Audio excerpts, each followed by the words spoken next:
Time to check in with Carmi Levy. He's our CTV tech analyst. We talk every Thursday afternoon. Carmi, I want to start with this story that is, at least has captivated my attention. I wonder if listeners who have not heard this story will feel the same way. So we talk a lot about remote work, right? Employers with employees still working from home.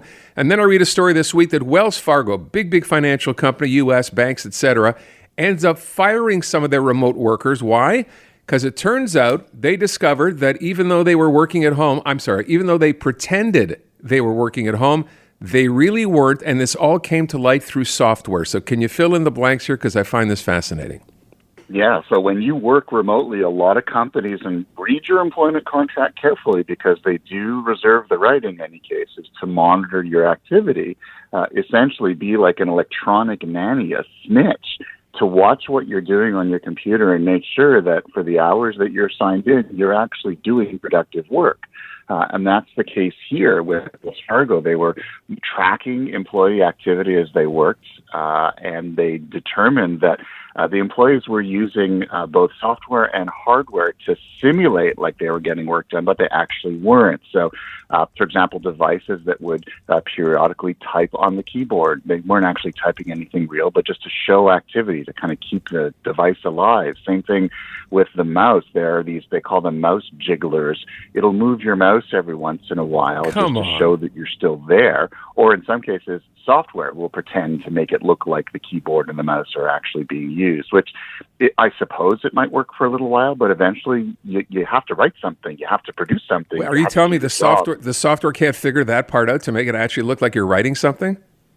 I'm guessing more sophisticated forms of surveillance might, but the vast majority of these apps are simply checking for activity. In other words, they're incredibly simple. Was the key pressed? Was the mouse moved? And in many cases, if you want to leave your house, if you're working remotely and leave the house for a couple of hours and go to a party, you turn on one of these mouse jigglers. It makes it look like the mouse is moving every once in a while. Really ridiculous. Obviously, these are not the top performers. These are not people who are going to get bonus. But eventually, it's going to catch up with you because, if you're not meeting your deadlines and you're not actually doing productive work, at some point, someone's going to realize it, software notwithstanding. Can I ask, if you know, is there sort of a standard software that employers can use to find this kind of stuff out? Like, how would they know? There are a bunch of different employee monitoring platforms that they'll use. They'll, of course, never admit out front that they are, in fact, using it.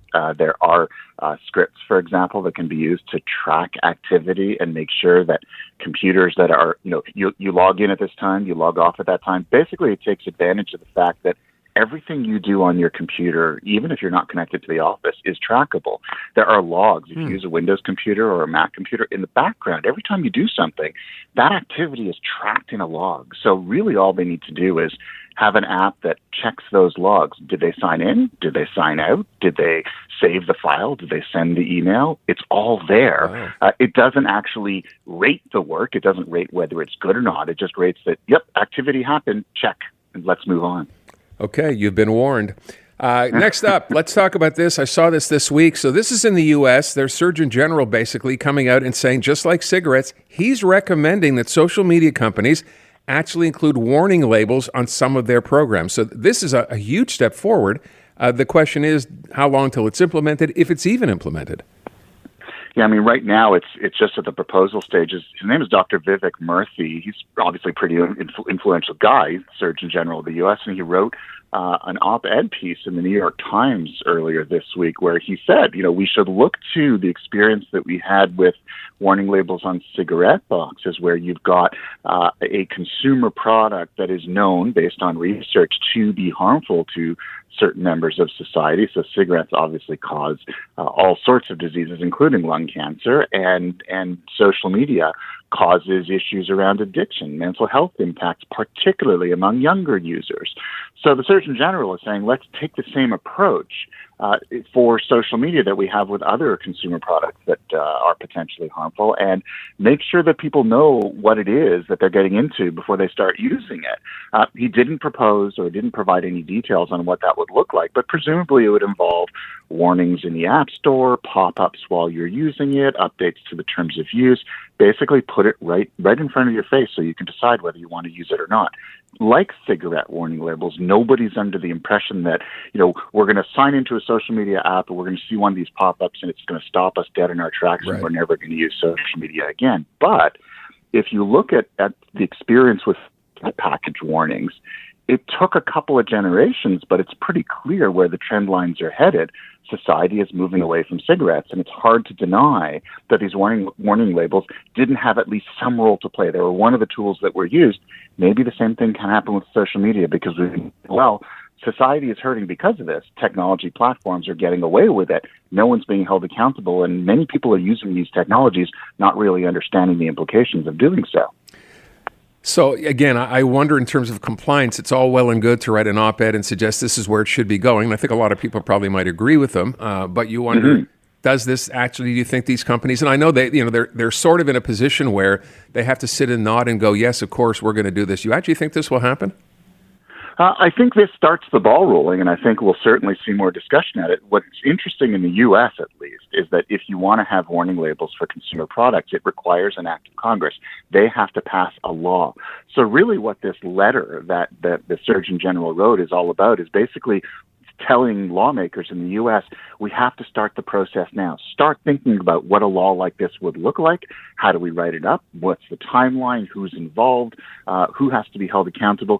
So this starts the discussion, and it puts lawmakers on notice, which is important, especially during an election year down there, that the process has to start now. So it's not going to happen tomorrow, but I'm willing to bet that within a year or so, we will probably see, if not a law being introduced, it will be on its way to being introduced because Congress is now thinking about it. Oh, Surgeon General said it. Everyone's talking about it. I'm hearing from the members of my constituency.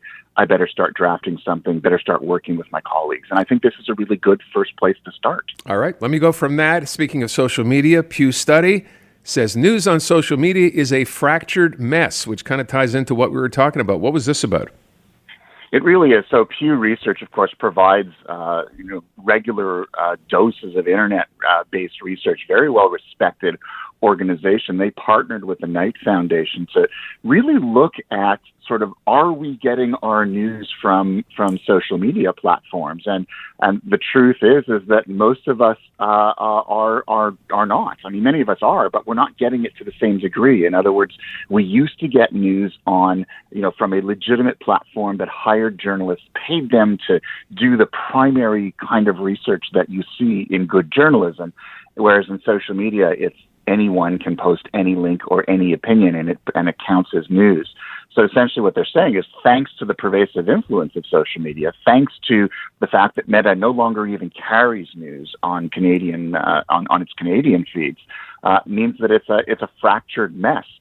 Less than half of users, 41% on TikTok, a third on Instagram, just over that on Facebook. They say they're getting fewer of them are reporting getting news on these platforms. And Twitter, it's 2/3. But even those numbers are down from what we saw a few years ago. So essentially, we're still getting stuff on social media, but not to the same degree. And it means the research concludes, it's a less well-informed population because of it, because we're not going back to the source like we used to, thanks to social media. That has broken the contract we used to have with conventional media platforms. So basically, you're saying we're all doomed. Okay, we'll leave it at that. Carmi, thank you. Appreciate your time as always. Great being with you, Aaron. Take care. Bye now.